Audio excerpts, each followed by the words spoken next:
Сәлеметсіздер ме, құрметті ата-аналар мен балабақша тәрбиешілері. Бүгін біз сіздермен баланың дұрыс тыныс алуына көмектесетін ойын түрімен танысатын боламыз.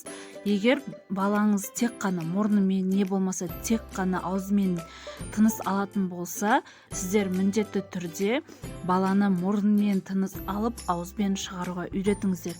Өйткені біз сөйлеп жатқан кезімізде мұрнымызбен тыныс аламыз және де аузымызбен шығарып дыбыстарды шығарамыз. Сондықтан баланың мұрнымен тыныс алып, аузбен шығарғаны өте маңызды.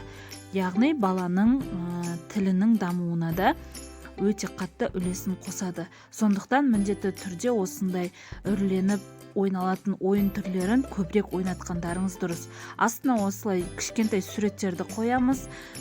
Осындай шыны ыдысымызды үстінен қойып, үстіне сүт құйсақ болады. Не болмаса су құйып, сухой молоко салсақ та болады. Міндетті түрде осылай суреттердің бетін толықтай жауып тұру қажет.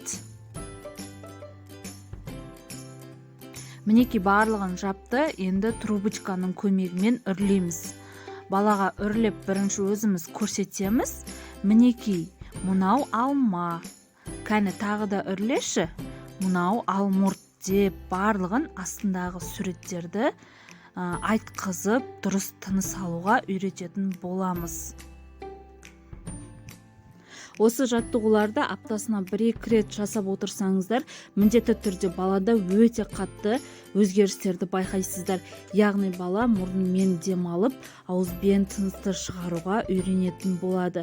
Міндетті түрде жасап көріңіздер. Видео пайдалы болған болса, лайк басып, комментарияда өз ойларыңызды білдіре кетуді ұмытпаңыздар. Келесі видеоларда кездескенше, және де қандай видеоларды көргілеріңіз келеді, сол туралы жаза кетіңіздер.